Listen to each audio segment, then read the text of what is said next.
안녕하세요. 저는 30대 후반에 서울에 살고 있는 직장인이자 아이 아빠입니다. 최근 저에게 생긴 일련의 사건들로 인해 많이 힘들기도 했고 많은 생각을 하기도 했네요. 누군가에게 속 시원히 터놓고 말할 수도 없는 내용이라 익명으로나마 이렇게 털어놓습니다. 먼저 제 속사정을 모르시는 분들이 듣기에는 너무나 당혹스럽게 들릴 수도 있으실 거고 저를 비난하실 수도 있으리라 생각됩니다. 하지만 저는 최선의 방법을 선택했고 그 책임은 오롯이 제 몫으로 남았네요. 오랫동안 고민해온 제 이야기를 한번 해볼까 합니다. 저희 부모님께서는 제가 어릴 때 사고로 돌아가셨습니다. 이후 조부모님이 저를 돌봐주시기는 했지만 어릴 때부터 부모님 없이 지내다 보니 가정에 대한 남다른 애착 같은 게 더 있었던 것 같습니다. 막연하게 빨리 가정을 꾸리고 싶다는 생각을 했지만 조부모님까지 돌아가신 이후로 혼자 살아야만 했던 저는 평범한 가정에서 자란 사람들과 달리 주변에 아무런 도움도 받을 수 없었죠. 혼자 살 집 구하는 것부터 힘들었으니까요. 그렇게 살다 보니 내 가정이라는 것에 대한 욕심도 조금씩 내려놓게 되더군요. 그런데 그렇게 어렵게 살아온 제가 몇 년 전에 결혼을 할 수 있었고 얼마 시간이 지나지 않아 예쁜 딸아이의 아빠까지 되었습니다. 세상을 다 가진 기분이었죠. 저와 12살 차이가 나는 아내는 해외여행 중에 처음 만났습니다. 요즘이야 자유여행이 유행이지만 낯선 외국 자유여행이 자신 없었던 저는 여행사의 관광상품을 통해 여러 명이 같이 여행을 한 것이었는데 그곳에서 만난 그녀는 친구와 함께 왔더군요. 대부분의 사람들은 중년의 아주머니들과 아저씨들이었고 저는 일행이었고 그녀와 친구는 단둘뿐이라 가이드를 따라다니는 여행을 하며 자연스레 저를 챙겨주던 그녀들과 이곳저곳의 관광지에서 대부분 셋이 함께 어울리게 되었습니다. 그때까지만 해도 그녀와 그녀의 친구는 저보다 한참 어린 동생이라서 귀엽게만 보았죠. 여행이 끝나고 다들 각자의 일상으로 돌아왔지만 그 5박 6일 사이에 정이 들었는지 그녀와 저는 계속 연락을 이어가게 되었고 별다른 진전 없이 지지부진한 만남만 이어오던 어느 날 결국 그녀는 참지 못하고 저에게 말을 했습니다. 오빠, 이럴 때는 우리 사귀자 하면 되는 거예요. 도대체 썸만 몇 달을 타는 거야? 그렇게 그녀의 고백으로 우리는 연인이 되었죠. 솔직히 말씀드리면 제가 그 이전에는 여자 경험이 별로 없고 오로지 일에만 집중해온 터라 연애에는 숙맥이었습니다. 하지만 저의 나이답지 않은 소극적인 태도에도 불구하고 그녀는 적극적으로 대시를 했고 저도 그런 그녀에게 매력을 느끼게 되었습니다. 사실 연애를 하면서도 관계의 리드는 그녀가 다 했네요. 어느 장소에 가고 어떤 지역에 있는 맛집을 가고 한복을 입고 고궁에 놀러가는 이벤트를 하는 등 생각도 못 해본 데이트를 즐길 수 있었죠. 사실 저는 그냥 따라만 다닌 것 같습니다. 심지어 프로포즈조차도 처음 만났을 때 먼저 말을 걸어준 것처럼 그녀가 먼저 했으니 말 다 했죠. 오빠는 나랑 결혼 안 할 거예요? 이렇게 이쁘고 귀여운 내가 오빠랑 결혼이 하고 싶다는데 그녀와 몇 달 동안 연애를 하며 저 역시 그녀와 가정을 꾸리고 싶다는 생각을 하기는 했죠. 하지만 12살이라는 나이 차이가 항상 제 발목을 잡더군요. 아직 그녀는 하고 싶은 것도 할 일도 많을 나이인데 저 같은 늑다리 아저씨가 데려간다는 것이 미안하게 느껴졌습니다. 하지만 한편으로는 이렇게나 착하고 똑똑한 여자가 먼저 적극적으로 저를 좋다고 하는데 당연히 기분이 좋았죠. 이런저런 생각으로 고민만 하는 저에게 그녀는 몇 번이고 결혼을 하자 했고 결국 우리는 연애한 지 1년도 되지 않아 결혼 준비를 하게 되었네요. 혼전 임신이나 그런 이유는 아니었습니다. 여자친구는 저보다 나이는 훨씬 어리지만 결혼관이 확고하게 잡혀 있었고 아빠 없이 자라서 그런지 그 누구보다 빨리 결혼을 해 안정적인 가정을 꾸리고 싶어 했습니다. 물론 저 역시 같은 생각이었기에 그녀의 결혼, 제 아내 나이 차이에 대한 걱정은 묻어두고 결혼을 진행하게 되었죠. 이후 여자친구의 집에 인사를 드리러 간 날 저는 처음으로 장모님을 뵙게 되었습니다. 사실 여자친구는 아버지가 안 계십니다. 여자친구가 아주 어릴 때 돌아가셨다고 들었죠. 그래서 여자친구는 아버지의 얼굴조차 모른다고 했습니다. 그래서 그동안 혼자서 딸을 키우셨을 장모님을 생각해서 홍삼 선물 세트와 과일 바구니를 들고 인사를 갔죠. 한우도 사가려고 했는데 장모님이 고기를 즐기지 않는다고 하더군요. 그리고 장모님을 처음 뵌 순간 저는 충격을 받았습니다. 어머님이라고 호칭을 부르기조차 민망할 정도로 너무나도 젊고 청초하신 느낌의 여성분이셨으니까요. 제가 상상했던 어머니의 모습과는 너무도 달라서 전 잠시 어버버했던 것 같네요. 뭘 그렇게 놀라, 내가 엄마 젊다고 했잖아. 죄송합니다. 당황한 표정이 그대로 얼굴에 드러났는지 여자친구가 제 옆구리를 쿡 찌르며 말했습니다. 물론 장모님께서는 이른 나이에 여자친구를 낳으셨다는 이야기는 익히 들어 알고는 있었으나 실제로 뵈니 당황스러울 정도로 젊으시더군요. 함께 식사하는 내내 장모님의 나이가 가늠이 안 될 정도였으니까요. 머릿속으로 장모님의 나이를 계산하는데 정신이 팔려 무슨 음식을 어떻게 먹었는지 기억이 안 날 정도입니다. 그날 장모님과의 첫 만남을 마치고 집에 와서 아내와 통화를 했죠. 많이 놀랐어? 솔직히 좀 놀라긴 했지. 말만 들었지 그렇게 젊으실 줄은 상상도 못했어. 사실 엄마가 날 18살에 낳았어 미혼모였고 미리 말하려고 했는데 역시 입이 안 떨어지더라고. 엄마 잘못이 아닌데 아무래도 일반적인 사람들이 보는 시선이 좋진 않으니까. 그날 통화를 하며 알게 된 사실이지만 장모님께서는 고등학교 졸업도 하시기 전에 여자친구를 낳으셨다고 합니다. 그리고 장인어른은 사실은 돌아가신 것이 아니라 아이를 가진 장모님을 버리고 도망가 버린 것이라 하더군요. 당시 20살이었던 여자친구의 아버지는 장모님이 임신을 했다고 알리자마자 바로 군대를 핑계로 슬그머니 연락을 끊고 사라졌다 합니다. 이후 장모님께서는 부모님의 도움을 받아 출산을 했고 그런 놈은 잊고 살라는 부모님의 권유에 따라 그 남자는 죽었다 생각하고 절대 찾을 생각도 없이 혼자 제 여자친구를 키우신 거죠. 이후 다른 남자 또한 단 한 명도 만나지 않고 오로지 아이만 키우며 살아오셨다고 해요. 그나마 여자친구의 외갓집이 부유한 편이라서 다행히 두 모녀는 경제적으로는 고생하지 않고 생활할 수 있었던 것 같습니다. 아주 어릴 때는 외삼촌이 아빠인 줄 알았어 하며 웃는 아내가 외갓집에서 얼마나 많은 사랑을 받고 자랐는지 예상이 되더군요. 저 역시 조부모님의 도움으로 성장했지만 제가 자란 환경과 전혀 다른 분위기였다는 것이 느껴졌습니다. 언제나 긍정적이고 밝고 매사 심플하기까지 한 아내 덕분에 저는 언제나 마음이 편했고 나이는 어려도 이 사람은 인생을 함께할 좋은 배우자라고 생각했습니다. 사실 여자친구와 헤어질 생각이 들진 않았습니다. 막연하게 무언가 과연 이게 맞는 건가 하는 생각이 들 뿐이었죠. 물론 제가 그 상황에서 시간을 끌은 점은 저의 미숙한 부분이었고 어리석은 행동이었습니다. 하지만 그 당시에는 제가 느끼는 혼란을 그 누구에게도 말하기조차 힘들더군요. 그런 저의 행동에 여자친구는 더욱 답답하고 힘들었을 테죠. 하지만 저의 불분명한 태도에도 더 이상 보채지 않고 기다려주더군요. 그런 여자친구에게 더욱 미안한 마음이 들었습니다.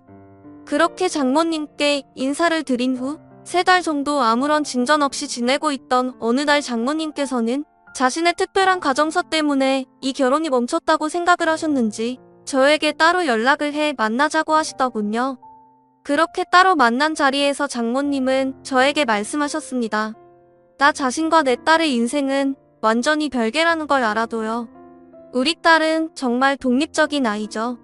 나 역시 사위될 사람과 내 나이가 5살밖에 차이나지 않는다는 것이는 않아요.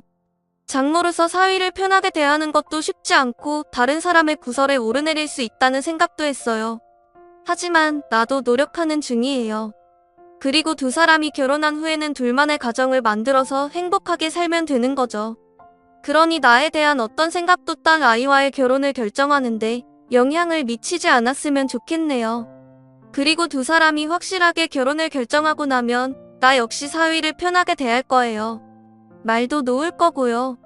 두 사람의 결혼에 나를 넣지 말고 생각하길 바래요. 정말 온화하고 부드럽게 말씀하셨지만 그 말씀 안에는 단호함과 신뢰가 가는 카리스마가 있었습니다. 장모님의 말씀은 한마디로 본인의 존재가 저희 결혼 생활에 불편할 수 있으니 결혼 후에는 저희와 거리를 두고 살아가겠다는 뜻이었죠. 전 장모님의 말씀을 듣고 딸에게 혹여 피해를 끼칠까 하며 걱정하시는 마음을 느낄 수 있었습니다. 장모님과의 만남 이후 제 마음에 불편했던 마음을 내려놓을 수 있게 되었고 마침내 저희는 결혼을 하게 되었습니다. 장모님의 도움을 받아 신도시의 아파트를 분양받을 수 있었고 몇 년 뒤 그 집이 완공될 때까지는 일단 제가 살던 푸른빌라에서 신혼살림을 차리게 되었죠. 그렇게 우여곡절 끝에 행복한 결혼 생활이 시작되었고 아내의 바람대로 결혼하자마자 임신을 하게 되었죠. 아내의 소원은 단란한 가족의 생활이었습니다. 그리고 아내는 무사히 건강하고 예쁜 딸아이를 출산했습니다. 아이가 태어나니 현재 지내고 있는 집이 좁게 느껴지기는 했지만 얼마 후면 새 아파트가 완공될 예정이었기에 우리는 마냥 행복하기만 했습니다. 그런데 사람이 뭔가 마음이 불편하고 내키지 않을 때는 다 그럴 만한 이유가 있는 것일까요? 행복한 생활에 빠져있기도 잠시 우리 가정은 한순간에 산산이 부서지고 말았습니다. 혼자 아이를 돌보며 손목에 무리가 온 아내가 하루는 저에게 아이를 맡기고 병원에 다녀오던 중 음주운전자가 낸 교통사고를 당하게 된 것이죠. 사고 직후 화재까지 일어난 큰 사고였기에 아내는 손 써볼 틈도 없이 그 자리에서 사망하고 말았습니다. 그렇게 사랑스러운 제 아내는 이제 돌도 되지 않은 딸아이만 남겨둔 채 하늘나라로 가고 말았죠. 저는 아무것도 할 수 없었죠. 아내의 갑작스러운 죽음은 저에게도 감당할 수 없는 큰 충격이었기 때문입니다. 어떤 정신으로 장례를 치렀는지조차 모르겠네요. 사망사고를 낸 음주운전자는 실형을 살게 되었고 보험금도 나왔지만 그것으로 저와 딸아이의 충격까지 보상받을 수 있는 것은 아니었습니다. 그나마 한 가지 다행인 것은 딸이 아직 아기여서 엄마의 죽음을 인지할 수 없다는 것이었죠. 하지만 제가 할 수 있는 것은 아직 젖도 떼지 못한 딸을 안고 우는 것밖에 없었으나 이 모든 것이 다 제 탓이라는 자책감에 너무 괴롭기만 할 뿐이었죠. 딸아이를 지키고 키워야 하는 생각조차 하지 못할 정도로 아내를 잃은 슬픔을 감당할 수 없었습니다. 결국 저는 정상적인 생활을 하지 못할 정도로 폐인이 되었고 먼저 간 아내를 따라가고 싶다는 생각을 하기에 이르렀죠. 그런 어둠의 시간을 보내던 어느 날 오랜만에 집에 초인종이 울렸습니다. 이서방, 집에 있어? 시끄러운 벨소리에 정신을 차려보니 장모님이 찾아오셨다군요. 저는 자고 있는 아기를 살핀 후 조심스레 문을 열었습니다. 아이고, 집이 꼴이 이게 뭐야? 지민이는? 하며 들어온 장모님은 가장 먼저 아이를 살피고 바로 집안일을 하기 시작했습니다. 아내가 그렇게 떠났어도 아이는 지켜야지. 지금 이게 뭐 하는 거야? 회사도 안 간 거야? 어린 지민이 두고 내 딸 따라가기로 마음먹은 거야? 그런 장모님의 모습을 보며 아무런 말도 하지 못했죠. 그날 이후 장모님은 매일매일 찾아오시다가 언젠가부터는 지민이와 함께 옆방에서 주무시며 아이를 봐주셨습니다. 솔직히 저는 혼자 지내고 싶었지만 아기 때문에 어쩔 수 없었어요. 처음에는 그렇게 막무가내로 오신 장모님이 귀찮고 불편했습니다. 하지만 장모님 덕분에 무사히 일상으로 돌아올 수 있었고 회사로 복귀할 수도 있었죠. 무엇보다 아이에게 엄마의 빈자리를 채워줄 수 있어 다행이라는 생각이 들었죠. 그때 장모님이 저희 집으로 찾아오지 않으셨다면 제가 어떤 선택을 했을지는 아무도 모를 일입니다. 분명히 전 아이에게 좋은 아빠가 되어주겠다고 약속을 했는데 아내와의 갑작스러운 이별을 하며 제 슬픔에 도취되어 아이조차 생각하지 못한 거죠. 장모님이 오신 이후 힘들지만 다시 하루하루를 살게 되었습니다. 그리고 그 지민이의 돌이 지나고 얼마 후에 분양받은 집이 완공되어 저와 아이 그리고 장모님은 그 집으로 이사를 하게 되었습니다. 새로운 환경으로 옮기고 한 해, 두 해 지나며 아내에 대한 슬픔도 조금씩 잊혀져 가는 듯 했습니다. 장모님께서는 지극정성으로 저희 딸을 키우시며 본인 딸을 잃은 슬픔을 견뎌 나가셨던 것 같습니다. 물론 저에게도 잘해주셨습니다. 아침밥을 항상 챙겨주셨고 퇴근 후 같이 식사할 때도 많았죠. 저 대신 아이를 돌봐주시는 장모님이 힘들지 않도록 집안일에도 신경을 썼습니다. 그리고 주말에는 장모님과 아이를 데리고 놀이공원에 가기도 했고 다른 주말에는 장모님이 쉴 수 있도록 제가 아이를 데리고 놀러 가기도 했죠. 그렇게 지내다 보니 조금씩 장모님에 대한 친근감과 편안함이 더해 반갑습니다. 그리고 저희 딸은 장모님의 보호 아래 무럭무럭 자라서 5살이 되었습니다. 그러던 어느 날 퇴근길에 제가 장모님 드리려고 맛있다는 빵집에 들려 빵을 사다 드렸죠. 이 집 빵이 맛있대요. 좋아하실 것 같아서 사왔어요. 장모님은 한 입 빼어 드시고는 어머 정말 맛있네? 한번 먹어봐. 하며 너무나 자연스럽게 빵을 잘라 제 입에도 넣어주시는데 받아 먹으면서도 흠칫하는 기분이 들더군요. 사실 이런 것은 연인이나 부부 사이에서나 할 법한 행동이었죠. 장모님 역시 본인의 행동에 순간 겸연쩍하시는 것 같았습니다. 정말 맛있네요. 많이 드세요. 하며 어색한 목소리로 무마하기는 했지만 다시금 머리가 복잡해져 왔습니다. 사실 지금 딸아이가 장모님을 엄마로 알고 있거든요. 아직 어린 딸에게 엄마가 없다는 것을 알려주는 게 좋을지 판단이 서지 않았고 자연스레 할머니를 엄마로 생각하고 있는 아이에게 어떻게 바로 잡아줘야 할지 방법도 모르겠어서 그대로 방치를 해왔죠. 하지만 이것을 깊이 생각하지는 않았습니다. 아이 기준으로 그냥 엄마 아빠라고만 생각했을 뿐 장모님과 제가 부부인 것은 아니니까요. 그런데 아이가 어린이집을 다니면서는 상황이 조금 달라졌습니다. 입소는 제가 시키기는 했지만 장모님이 아이의 등하원을 해주고 계시기 때문에 자연스럽게 엄마들 사이에서도 장모님이 딸의 엄마가 되어 있었죠. 그리고 놀이터에서 아이들이 놀 때도 장모님이 아이의 엄마로 인식되어 있었습니다. 하지만 저도 장모님도 이것을 굳이 바로 잡으려는 노력을 하지는 않고 지냈네요. 그러던 어느 날 조금 이른 퇴근을 했더니 아이가 놀이터에서 놀고 있더군요. 그리고 장모님은 아이 엄마들과 함께 어울리고 계셨습니다. 놀이터로 다가가 아이 이름을 부르자 아이가 아빠하며 쪼르르 달려와 안겼고 함께 있던 엄마들은 당연하다는 듯이 지민이 아빠시구나 안녕하세요 하고 인사를 하더군요. 그리고 장모님에게 지민 엄마 얼른 가요 지민 아빠 오셨네 라고 말했습니다. 저는 그 대화를 듣고 뜨끔하는 생각이 들었지만 아무렇지 않은 척 조용히 목례를 하고 돌아섰고 장모님 역시 먼저 들어갈게요 하고 저와 아이와 함께 집으로 들어오셨죠. 그날 이후 장모님도 저도 서로 그에 대한 이야기는 한 번도 꺼내지 않았습니다. 하지만 머릿속이 복잡해지는 것은 어쩔 수 없더군요. 사실 이 아파트로 이사한 이후 장모님과 저는 잠자리만 하지 않았지 거의 부부처럼 지내왔습니다. 알고 지내는 이웃 주민들 거의가 저와 장모님을 부부로 생각하고 있다면 말다 했죠. 저희 장모님께서 나이 많은 어르신 같은 느낌도 아니고 솔직히 제가 친하게 지내는 선배가 저희 장모님과 동갑입니다. 심지어 장모님이 더 어려 보이기까지 하고 성격도 웃있는 스타일도 훨씬 젊고 세련되었죠. 장모님이 점점 여자로 보이는 것 같아 혼란스러운 기분을 감출 수가 없었습니다. 착하고 여린데다가 아름답게까지 한 장모님이 아니었다면 제가 혼자 어린 피덩이인 딸을 어떻게 컸을지 상상조차 되지 않습니다. 이 부분은 장모님께 너무나 감사드리죠. 저의 솔직한 심정을 장모님께 말씀드리고 싶다가도 마음이 정말 어쩔 줄 모르겠고 복잡하기만 했습니다. 저의 이런 고민을 장모님께서 어떻게 받아들이실지 알 수가 없었죠. 하지만 저는 결정을 내려야만 했습니다. 어차피 진실은 언젠가 모두 드러나게 되어 있고 딸아이도 언제까지 속일 수는 없는 부분이었죠. 장모님, 잠깐 말씀 좀 나누시죠. 딸아이 옆에서 잘 준비를 하시던 장모님을 불러 거실에서 대화를 하게 되었습니다. 지민이가 장모님을 엄마로 알고 살게 해도 되는 건지 오랫동안 생각을 해봤어요. 나도 그게 걱정이야. 처음에는 그냥 엄마가 없다는 것이 안타까워서 그리 알게 두었지만 지민이가 바깥 활동을 시작하니 사위가 남편이 되어버리네 하며 씁쓸하게 웃으시는 장모님께 죄송한 마음이 들었습니다. 저 때문에 죄송합니다. 이 서방이 죄송할 게 뭐가 있어. 내가 젊은 할머니라서 이렇게 된 것을 한숨을 쉬는 장모님 앞에 아무런 말도 할 수 없었죠. 그러자 장모님이 말을 이었습니다. 예전에 말이야, 내 딸이 제 외삼촌을 아빠로 생각했던 시기가 있었어.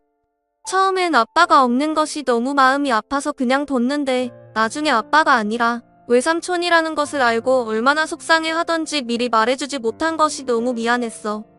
저는 장모님의 이야기를 듣고 확실하게 결심할 수 있었습니다. 이제 지민이 제가 키울게요. 아이가 더 큰 혼란을 겪지 않으려면 제가 키우는 것이 최선의 방법인 것 같습니다. 사실 아이 핑계를 대기는 했지만 솔직히 말해서 저는 이미 장모님을 여자로 좋아하고 있다는 것을 깨달았죠. 이대로 지내다가는 더 이상 제 감정을 감당할 수 없을 것 같았습니다. 이런 제 마음을 이미 알고 있기라도 하신 듯 장모님이 말을 이었습니다. 세상에는 되는 관계가 있고 안 되는 관계가 있어. 그렇지? 나도 이 서방에게 참 고마운 마음을 가질 수 있을 것 같아. 하늘로 간 딸에게도 손녀에게도 좋은 할머니로 남게 해줘서 정말로 고마워. 정말로. 그렇게 장모님은 저희 집에서 나가셨습니다. 다시 본인이 살던 집으로 돌아가신 거죠. 물론 아이는 갑자기 엄마가 없어진 것을 받아들이지 못했습니다. 한참을 힘들어 하더군요. 저는 그런 아이가 저와의 생활에 적응할 수 있도록 회사에 1년간 육아휴직을 신청했습니다. 그리고 아이를 위해 열심히 노력하고 있죠. 이후 장모님 때 간혹 아이 사진과 동영상을 보내드리기는 하지만 아직 찾아뵙지는 않고 있습니다. 장모님이 이 집을 나가시면서 아이가 장모님을 보면 이제 알아볼 수 있으니 제가 재혼해서 제대로 엄마를 식하기 전까지는 서로 보지 말자고 당부하셨거든요. 물론 저 역시 아직 장모님과 보낸 그 시간이 너무나 그립습니다. 하지만 장모님 말씀대로 저와 장모님은 안 되는 관계이니 이대로 접을 수밖에 없겠죠? 저는 아직은 재혼 생각은 딱히 없네요. 나중에 시간이 지나면 제 생각이 어떻게 바뀔지는 모르겠지만 지금은 딸 아이를 위해 최선을 다하며 살아가 보려 합니다. 제 이야기를 들으신 누군가는 저를 정신나간 놈이라고 비난할 수도 있다고 생각합니다. 그래서 주변 지인에게 이런 이야기를 털어놓을 수 없는 것이 사실이었죠. 그래도 이렇게 익명으로나마 털어놓을 수 있다니 조금 후련한 기분도 드네요. 저의 조금은 부끄러운 심정을 담은 이야기를 읽어주신 분들, 여러분의 가정에 행복 많이 가득하시고 좋은 추억 많이 만드시길 기원합니다. 지금까지 제 이야기를 들어주셔서 고맙습니다. 네, 오늘 사연은 여기까지입니다.